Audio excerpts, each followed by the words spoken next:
this is Michel Leviathan Sorbet, and this is a new episode of Wojennik TV. Today, a journey to the past, but then an invitation to the present times, because I would like to show you a game which was published quite a long time ago, but which is still alive, which still exists thanks to a dedicated group of fans. This will be a review and a presentation of Rage, the Apocalypse, a collectible card game published in 1995 by White Wolf Entertainment. The game was released, as I said a few moments ago, in 1995, so 1 year and a half after the release of Magic the Gathering. Magic the Gathering was a revelation, was something which changed the way that games were conceived, they were seen. It changed the way how people approached games, and it changed the way how games started to be designed. Collectible card games became something extremely popular, and in the first years after the release of Magic the Gathering, a lot of titles were released. Some of them set in interesting, well-known universe such as Star Wars, Star Trek, others totally bizarre such as, for instance, Xena or even Austin Powers collectible card games. So we had really a lot of different games, and the second part of the 90s was the culminating moment when collectible card games were released one after another. Not all of them were successful, not all of them survived and proved to be as interesting as Magic the Gathering or, for instance, Star Wars or Legend of the Five Rings. Among those games, there was a game which attracted my attention, which I acquired first in somewhere in 1995, as I suppose, during one of my trips to Paris. This game is Rage, the Apocalypse, as I said a few moments ago. This is a collectible card game set in the Werewolf, the Apocalypse universe, released by White Wolf Entertainment. This is a game in which we will take control of a pack of gurus and we will try to destroy the pack of our opponent. So this is a very confrontational game, a combat game in which in fact you will be using not only action cards, which are called sept cards, but also combat cards dedicated and meant to kill or to wound your opponents. This is a collectible card game, so it was released at first as a limited edition, then as a non-limited edition in 1996. The game proved to be an interesting title, and interesting enough to bring many players to the universe and to attract players who kept buying new games, who kept buying new editions, new expansions, because the game was expanded. We had 4 official expansions, some promo cards released. Then the game collapsed. It was brought back by Five Rings Publishing, but in fact it died very quickly once more at the end of the 90s. But the game isn't dead at all, because it survived. As I said earlier, it still has a dedicated fan group, a dedicated group of people who play the game, who collect the cards, who enabled the game to survive. And even today, there is still a group of people playing this game, collecting cards, discussing new strategies. There were tons of new expansions published, not officially by White Wolf, but endorsed by White Wolf. So we have tons of fan-made cards, fun expansions, which additionally expand this game and make it one of the biggest collectible card games ever. Because in the 1990s, new expansions were published for several collectible card games. But not all of those games survived in terms of adding new cards in the 2000s or even nowadays. Rage is an exception. It still has unofficial expansions released, say 1 a year or twice a year, or 1 in 2 years. So today, in fact, the number of non-official cards is in the hundreds. It's really high. The game itself was designed by Mike Tinney and Steve Welk. It's a different kind of game from Magic the Gathering in many aspects. And today I would like to show you how this game looks. I'd like to briefly explain how it works, and then at the end I would like to tell you what I think about this game after 25 years from its release. A small disclaimer, I will be talking today only about Rage the Apocalypse, not about the reboot of this game, so not about Tribal War, and only about the limited unlimited edition, so only about the base game. I'm telling you it because I won't be speaking about the Umbra, about the other official expansions, and I won't be also talking about the unofficial expansions and about the changes in the rules made during all those years. I intend to present additional movies about Rage the Apocalypse, and I would like to show you step by step how this game evolved. So all those official and unofficial expansions, the updated rules will be a topic of another video or of a series of videos. Now let's take a look at how Rage looks and how Rage works. This is Rage, the Werewolf, the Apocalypse, the collectible trading card game. Today during this movie I'd like to show you how the elements of this game look, how the basic mechanics of this game work, what are its concepts, how the structure of a turn looks. Now first a small disclaimer. Today I will be showing you only cards coming from the base, the core limited and unlimited editions. So I won't be showing you additional cards published in the Umbra, in the Worm, or in the other official and unofficial expansions. I won't also talk about any mechanics or changes to the rules made after the unlimited sets. I plan to do a set of movies concerning Rage, so I will be explaining those additional rules, those additional sets during future reviews. Today, limited, unlimited, so the core edition of the game. In Rage, your main objective will be to win by firstly obtaining a certain number of renown points or by eliminating all your enemies' pack. Your pack consists of all your werewolves, of all your garus that you have in your starting pack. Before starting playing, you have to construct your own pack by choosing from a huge variety of different werewolves, which in limited unlimited are part of 13 different tribes. One of such tribes can be the Black Furies.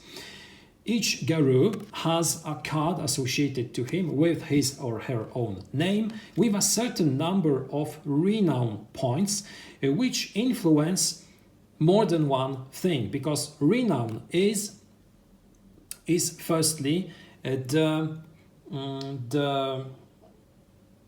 importance of a Garu in the werewolf's society, and the more renown points a Garu has, the stronger he is. A werewolf with 9 points of renown is pretty much one of the toughest to beat. It is pretty much one of the strongest, because renown points are from 1 to 13 if I'm correct.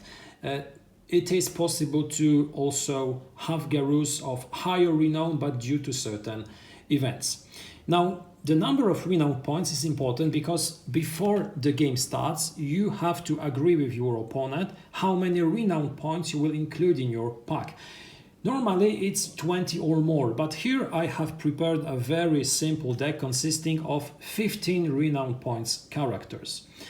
In this deck you can include an amount of characters whose sum is equal to the renown level of the game. So if we choose 15, we can choose, for instance, a character with 9 points and 6, or 3 with a renown of 5, or 1 with renown of 10 and 1 renown of 5, or even more if you decide to play a swarm deck with more characters.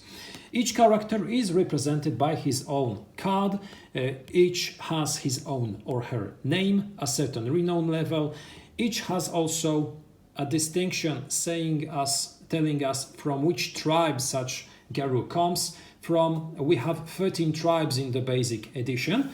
It tells us also what was the lunar phase under which this Garou was born. We have several lunar phases. Those are important because some cards require, for the beneficent of such a card, to come from a certain lunar phase. Then we have also the form, the non-changed form, so the basic form, which can be homid, which means that this Garou was born from human parents. It can be lupus, which means that such a Garou was born from wolf parents. And finally, it can be also metis, which means that this is a Garou whose basic form and Krinos form will be the same. But if it is homid or lupus, those two sides of the card, because they are different, will be very different. The first side, as you can see, indicates that we have a homid form. The second side tells us that this is the Krinos form, so the battle form of the werewolf. We have three different stats, which are rage, indicating how much energy, if we can say so, this Garou has. Gnosis, which indicates his link to Mother Earth. And finally, health, which indicates how much damage such a Garou can sustain before being killed. Rage and health are different on the basic and in the Krinos form because, as you can see, it increases. And a Garou lives as long as it didn't sustain damage equal to its Krinos health. As soon as it receives damage equal or superior to this health, it dies. I said that the first way to win a game is to obtain a certain number of renown points. If we play a 15 renown points game, we have to acquire 15 renown in order to win. We can also win by eliminating all of our opponent's Garous, which will be pretty much the same as obtaining 15 renown points, but sometimes it can be quite tricky. Now, after constructing a pack, we also have to construct two kinds of decks, our Sep deck and our combat deck. So playing Rage will require us to have two different decks, which are, as you can see, with a different card cover and with a distinctive name showing the difference. The combat deck has to comprise at least 20 cards, and we can include not more than two copies of each card in this deck. We cannot have more than two. Now those cards are of two types. Those are combat actions, and we also have combat events. Combat events are played most often before combat begins, in order to change how the combat will be resolved. For instance, bringing new characters to the combat or permitting us to draw new cards, etc. Combat actions will be played during combat rounds, and their main purpose will be to hurt our opponent. Each card will have a certain requirement in terms of the rage level that a Garou has to accomplish in order to successfully play it, to make the card being resolved. If the card is resolved, we can inflict a corresponding number of damage to the target. Additionally, some cards have also a special effect. Some others don't and have only a flavor text on them. The second deck which we will be using is the Sep deck, and this one has to be comprised of at least 30 cards, and here each card can be included no more than 3 times. Here we have really a great variety of different card types. We have events which will be played in order to steal equipment, in order to move Garous, in order to exchange things, to take gifts, to attack allies, etc.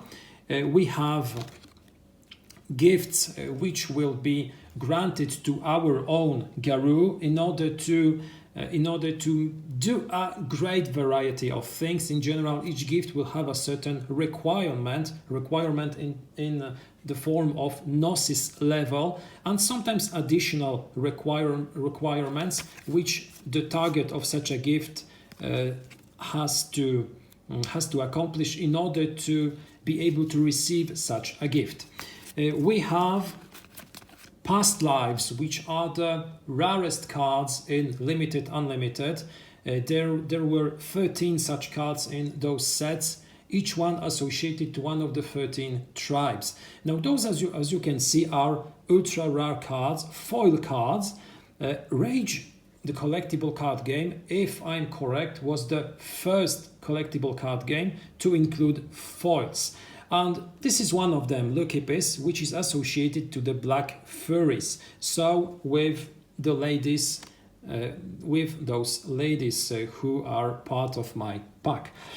Past lives are extremely powerful because they grant additional capabilities to the character on which we play such a card, but they also have a certain weakness. So there is a huge bonus, but also a certain malus. There are equipment cards which can be given to our pack members. We have actions which can be played pretty much when you want it, and you make you can, for instance, make one of your shapeshifters to change to his Krynos form, or maybe do something else. We have enemies who can be placed into the hunting grounds, which is the space between the two packs, and enemies can be later attacked, slain, and they are worth a number of victory points indicated on their card. We have quests, we have allies which can also become part of our pack. They will be battling alongside our pack members, and they will also be taking benefits of some pack actions or of some gifts, which sometimes can be also played on certain allies, but they cannot vote in moods. I'll talk about moods in a few moments, and I'll show you how moods look like, because I was showing you the different types of cards present in limited, unlimited. Those are cards which are played during one of the phases during the turn, and each mood is voted. So when we play a mood, all packs can vote against or for such a mood. If a mood passes, we can resolve it. Finally, we have also some rights, which also can be played pretty much when you want it, and you have a certain requirement considering renown, the renown level of the character invoking such a right. So as you can see, a great variety of different cards. Some of them can be played anytime, some of them can be played only during specific phases. Now, how the structure of a turn of Rage looks. Rage is a game in which we will not be playing our own turn, we will be doing most things simultaneously. The first thing during a turn is to redraw sept cards. At the beginning of the game we draw five sept cards, and at the start of each turn we can discard any number of cards and redraw up to our hand limit. What is important is that the sept deck is a deck which cannot be reshuffled, which means that if we run out of sept cards, we keep playing with an empty deck. So there is no decking in this game. You cannot lose due to the fact that you have your sept deck empty. You still can win, but you won't be able to benefit from any sept cards because you have none left. After redrawing sept cards, we have the regeneration phase. Now, in general, as I said earlier, combat actions will inflict a certain amount of damage, and those damage cards are placed under our character card, and during the regeneration phase, each Garou capable of regeneration can discard one of those cards with the smallest amount of damage printed on such a card. So if I had, for instance, 2 damage card on my Garou, I'd have to discard one of them during the regeneration phase. I would discard the one with the smaller amount of damage. Some other creatures also can regenerate, but most enemies cannot. So if we wound some enemies without killing them, they will not be able to regenerate during this phase. After this short phase, we pass to the equip ally phase, during which both players can simultaneously play additional cards from their set hands. We can equip our pack members by giving them objects. We can place allies which become part of our pack. We can also place enemies into the hunting grounds, and those enemies will be targets during the future combat phase. After the equip ally phase, we have the mood phase. During the mood phase, as I said earlier, players have the option of playing mood cards. They require a certain amount of renown inside our pack. So, for instance, if we want to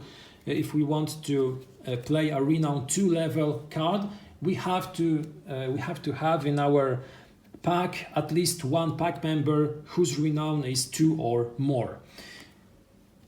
After playing all the moods that are supposed to be voted, each pack can vote for each of those moods in descending order from the one whose renown is the highest. So we'll start, for instance, by moods of a renown 8, then 7, 6, 5, etc. But each Garou can vote during for each mode. So he doesn't have to choose for which mood he votes. He can vote for each and every of them.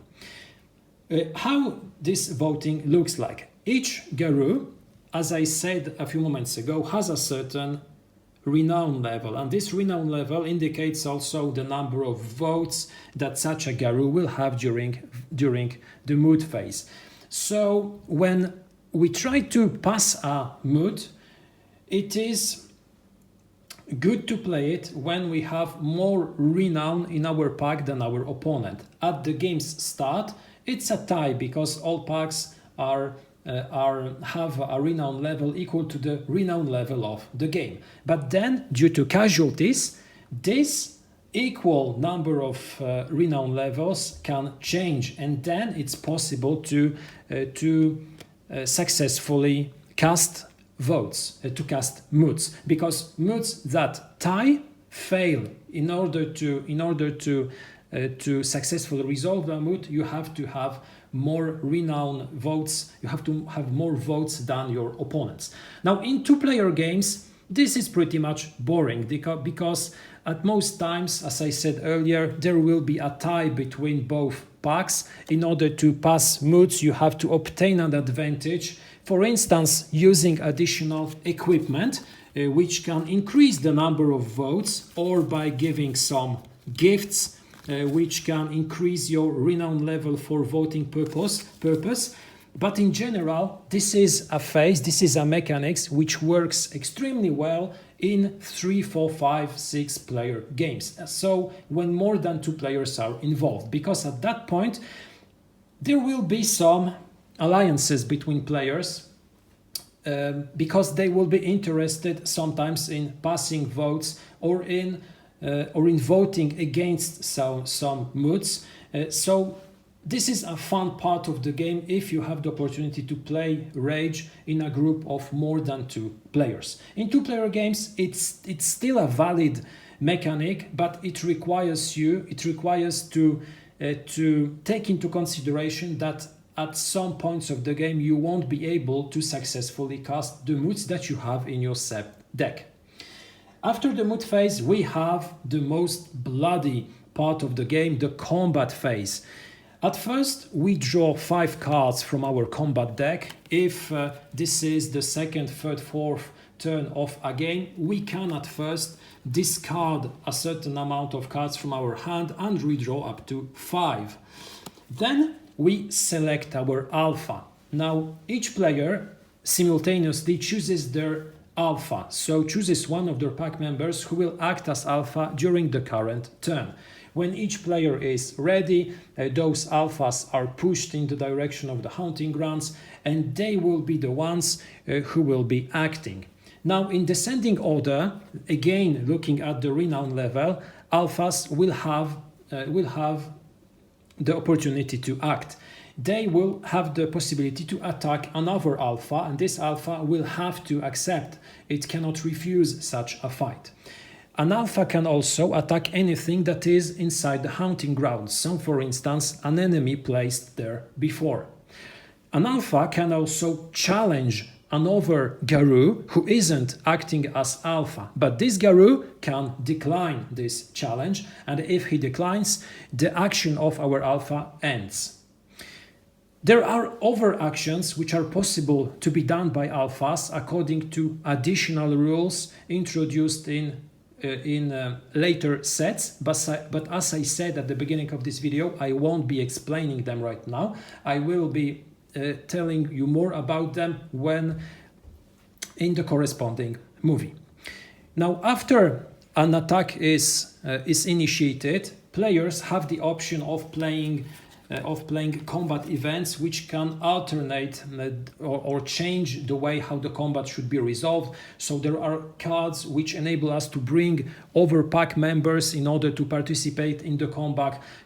There are cards which permits us to automatically end the combat or to avoid it. So there are other things that can be done. But if the combat is still on, each player will choose one of their combat actions and they will play it simultaneously. They are revealed and resolved.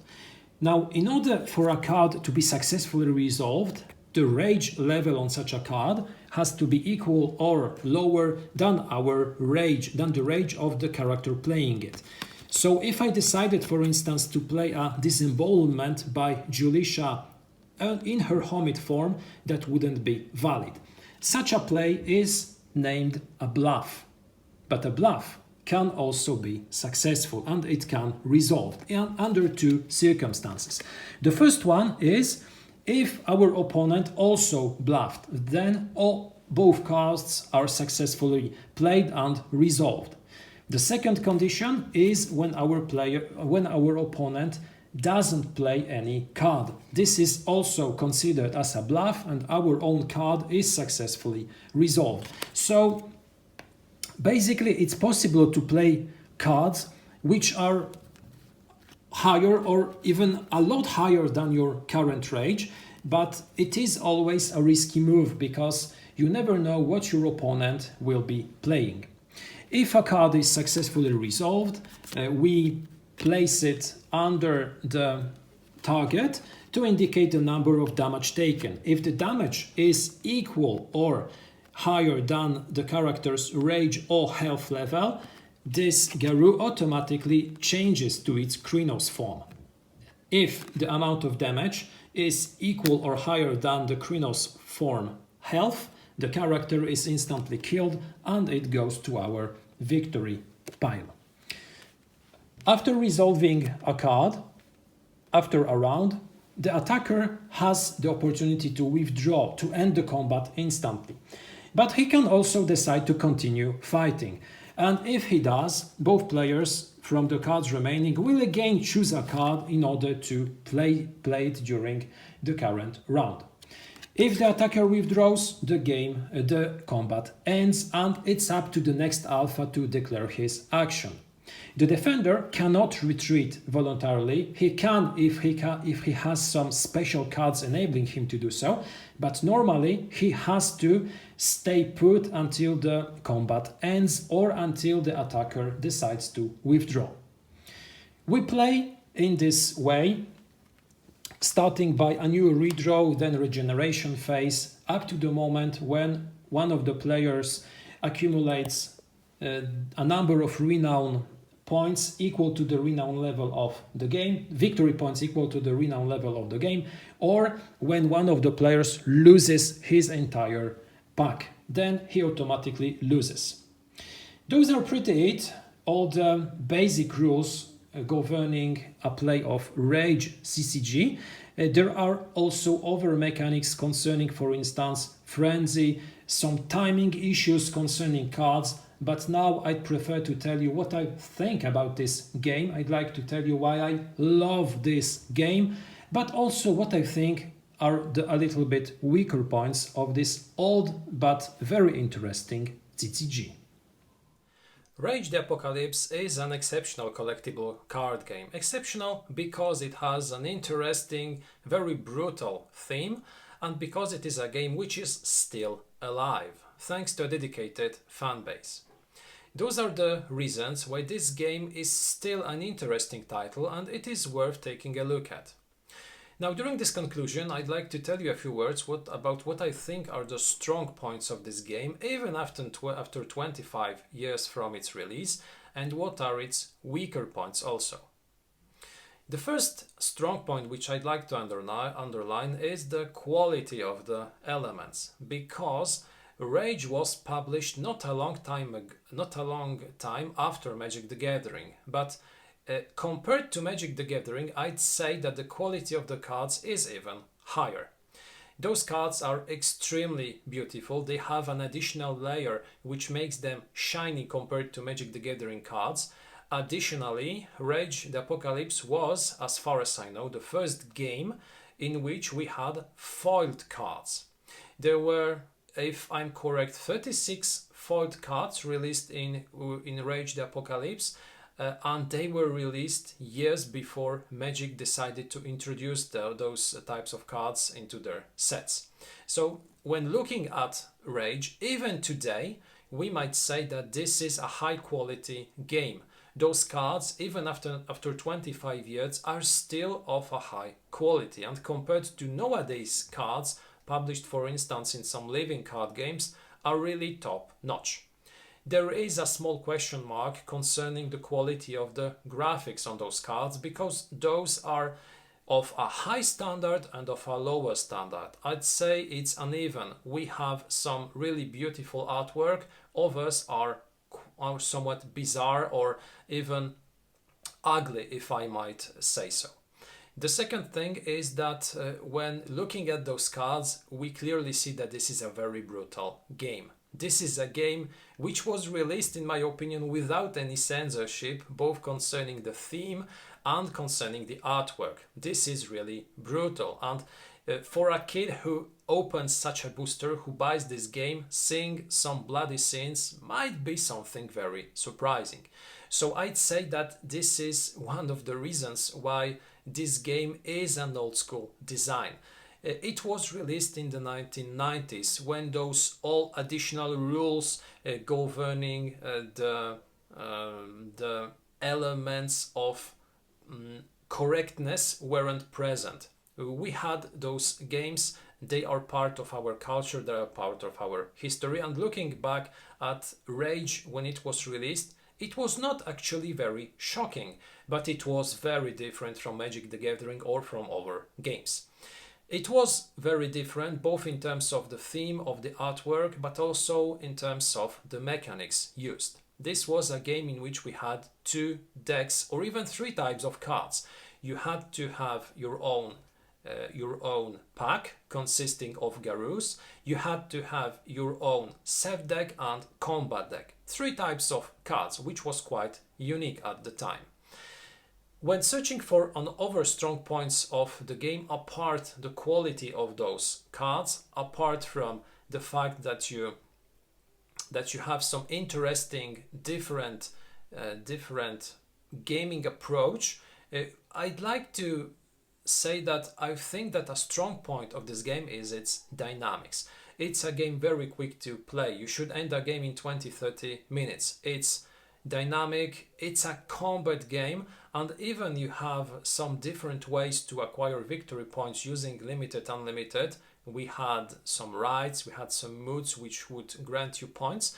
The major way in which you will score points will be by slaying enemies and opposing Garus. So this is a combat game. This is a game in which your sep deck will be a very important element, but in the end it will be the combat cards which will decide, because killing your opponent will grant you points, will enable you to score renown and to reach the level of the game. So this is a game centered about combat, something quite unique at the time. We had several over combat games, for instance Overpower, but Rage, in my opinion, is one of the most interesting combat games ever released in this CCG sector. What I really like in this game is the fact that you really feel this climate of an epic struggle. The artwork on the Garus that you're including in your deck are terrific.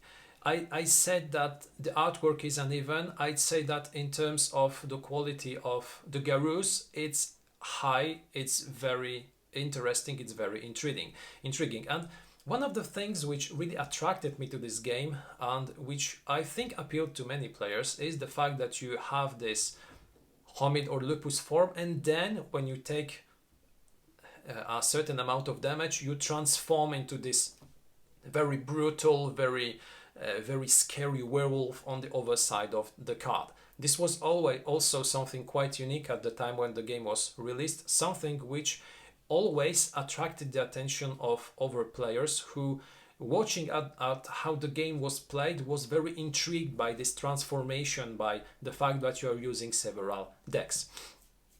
What I like in this game is the mood phase, are the moods, but only in games in which more than 2 players take part. Because in 2-player games, this is a dead phase. This is something which will be often skipped, or it will be a one-way game. Because if you happen to run onto a very mood-oriented deck, well, this deck will at most times have enough tools in order to overvote you. It will have some gifts, it will have some equipment adding him additional votes, and it will enable him to cast those moods without any risk of being outvoted. So I'd say that it works really good in 3, 4, 5 player games in which you will have to negotiate with your opponents, in which you will form very brief coalitions against other players, and when the moods really shine. What I like is the bluff mechanics, which is a very luck-prone mechanic in which you can just randomly play a card and happen to score a hit. It's questionable if this is a balanced mechanic. I think not, but it is absolutely interesting, and I think that adding this small tweak to the game enables us to never be sure of how a combat evolves, because there are a lot of factors which can change the outcome of a battle. Even if we have at the start a Garu of a renown 8 against a Garu of a renown 2, we still can play some pack actions, we still can play some events which will drastically change how the battle will look like, because we can add over Garus, we can shut some capabilities of our opposing Garu. There are a lot of tools which enable you to influence combat, and this is something which makes this game always unpredictable, and I like it really a lot. Bluffing during the game will occasionally happen. Occasionally it will grant you some benefits. It will even give you victory points if you manage to slay a stronger Garu. I like it. It's situational, but I like this small addition because it is a way to simulate the epic fights in which a smaller, weaker Garu suddenly has a surge of energy and manages to overcome his opponent. I like it. It's thematic. It's interesting. What I also like in the game is the fact that you still have not only one way to construct your deck. This concerns the majority of the collectible card games. So the strong points of the collectible card games are that you can create a great diversity of decks. You can choose different strategies. You can include different cards. You can choose a different amount of cards that you include in your deck. This is all the fun which is part of collectible card games. Not only you collect those cards, but you experiment, you make experiences, you change your decks, you constantly try to surprise your opponent, to choose different garus, to choose different elements to include in your deck. I love this deck building element. This is something which I loved in Magic the Gathering and which I always liked in Rage as well. The last element, which is also related to CCGs, is the fact that this is a game which you will treat as a collection, because it's not only a game, as the name indicates, the collectible card game. It's also something that you will collect. And Rage is not an exception to other collectible card games published in the 90s. It has a lot of cards which you can buy, which you can exchange, which you can include in your decks, which you can store in albums, etc. The difference is that you still had, from the beginning, ultra rare cards. There are many games which have only common, uncommon, rare cards. In Rage, from the beginning, you had also those chase cards, those ultra rare cards. There were 13 past lives in the first edition. Then additional foiled cards were released in following expansions. So there was always something intriguing or attracting new players, new collectors to this game, as well as to other collectible card games. But this small tweak in terms of adding this additional rarity, and also the fact that they were foiled, meant that Rage was something apart, was something exceptional, and it still is. Now, this is a game which I really love, which still has a very important place in my heart, because I discovered it in the middle 90s. I played it since then occasionally. I had longer or shorter pauses when playing this game, collecting cards, but I'm still an active player. I still actively play games, and recently I played them a lot. I managed to get some new cards, including some chase cards, and I'm really having a blast playing games with my son, who is sufficiently old to play now games which are language dependent, and we are having a great time with it. So I'm not quite very objective in this review, because I love this game, even though I know it has some weaker points. But I will tell you what I think are those points, because I believe that a review should be not only composed of a litany of strong points and of a very subjective view. It should also contain some elements which can be thought as weaker points of the title reviewed. So, passing to those elements, I have already said a few words about the quality of the graphics, so this would be one of the elements. The second one would be the fact that, as I also said a few moments ago, moods will not work very well in two-player games, so this will be an element which will be outside of the core of the game if you're playing mainly two-player games, but it is something which shines in 3 or more player games. Then a few words about the rules. Rage in its original form was supposed to be an easy, very dynamic game, but due to many ambiguities, due to many bizarre interactions between cards, it was a mess from the beginning, because there were so many question marks concerning how different mechanics work, how different cards work one with another. Another thing is that in this base set, because mind you, I'm talking only about limited, unlimited, we had more than 300 cards, which might seem a lot, but firstly, this number is strongly reduced because you have this division into character cards, set cards, combat cards. So in fact, when you look only at the set cards, we had a lot less than 310-ish or 10 cards.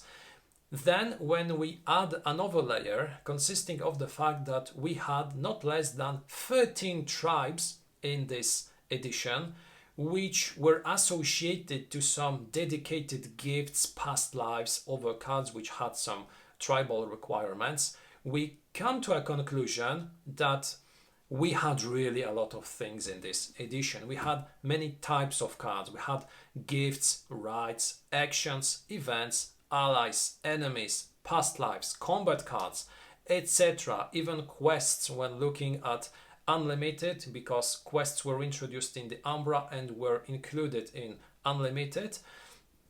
So we had such a big amount of cards. Each of them had some specific rules. There were many concerns, there were many issues concerning timing, there were many issues concerning deck building, because rules are one thing, but constructing decks is something crucial in collectible card games. When you buy a collectible card game, you would like to have an amount of cards sufficient to construct a deck. In Rage, the problem was that when buying a deck, you had no pre-constructed deck. You could buy a starter which would enable you to play, say, 70% of the cards included, because you had, for instance, gifts which had requirements which the Garus that you had in your starter weren't able to fulfill. You had gifts, a wide range of gifts or events which targeted only some specific tribes. If your opponent, for instance, isn't playing an Arun or isn't playing a Gate of Fenris, and you have in your hand a card which targets specifically this type of Garu, you won't be able to do absolutely anything with this card during the entire game. And there were a lot of such cards. So the base edition of Rage had this issue. In my opinion, White Wolf tried to do too much with too few cards. Those 13 tribes should have been divided into maybe 2 waves, just as it was later in Tribal War, so with the reboot of Rage. Because in my opinion, you had just too many, and this was the reason why some people discovering this game, liking the artwork, liking the theme, liking the idea, were left with an ambiguous feeling of having a product which they have to strongly invest in order to be able to play a competitive or even a casual play which had any sense. This was a big issue concerning the first edition of Rage, and you had to gather a certain amount of cards in order to pass this problem, in order to get rid of it. But still, at that point, you had cards which you felt were totally useless or were very, very situational or valuable only when played against specific opponents. It's part of the game. Of course, I understand that you can use some cards because you have a certain meta. It was maybe valid during the days when Rage was very often played, it had a big community. Nowadays, it's pretty much dead because you won't be using specific cards which target specific tribes if playing a random player unlucky. Maybe during the second or third game you can tell yourself, well, I put it card, I have never played it. But if you discover this game, this was a big issue. I said that this game is still alive. It is. It is one of the reasons why it is still interesting to discover, because you can join a very active community which still works on additional expansions, which helps this game to be alive even after 25 years of its release. And not a lot of games achieved it. Not a lot of games managed to construct such a big fan base who still managed the game to safely travel through 25 years of their lives. I'd say that a thing which could be a problem when playing this game is some disconnection between the theme and the background of this game, because this game, mind you, was based on the Werewolf the Apocalypse universe. But when playing Rage, you still do not have the feeling that you are experiencing an adventure set in this universe. You have a feeling of being part of a brawl between 2 Garu packs. That's okay. That is what this game means to be. But this game lacks, in my opinion, greater flavor introduction, using, for instance, flavor text or maybe some explanation on cards in the rulebook, which will give you additional information, additional insight how the universe of Werewolf the Apocalypse looks, what are the motivations of some garus, what are the motivation of some tribes, what are the rivalries between tribes, who the characters which we see on those cards are in the werewolf society. I think the game would be much more interesting. It would increase this theme and the willingness to discover the whole universe of Werewolf the Apocalypse. Still, having said that, I believe that Rage the Apocalypse is one of the most interesting and most intriguing collectible card games ever published. A game still alive thanks to a big set, a big fan base, and a game which, when you look at it, makes you instantly think of bygone times of the 90s and of the crazy time when collectible card games were kings. I will present you more videos about Rage the Apocalypse. I will present you all the official and then unofficial expansions, and I will also tell you more about the new updated rules. So I hope that this first movie on our channel is only a start of a series. Thank you very much for watching this review. This was the review of Rage the Apocalypse from 1995, published by White Wolf Entertainment. Take also a look at our other videos. We have more unboxings and reviews in English. Take also a look at our Facebook and Instagram accounts. Have a terrific day and see you next time.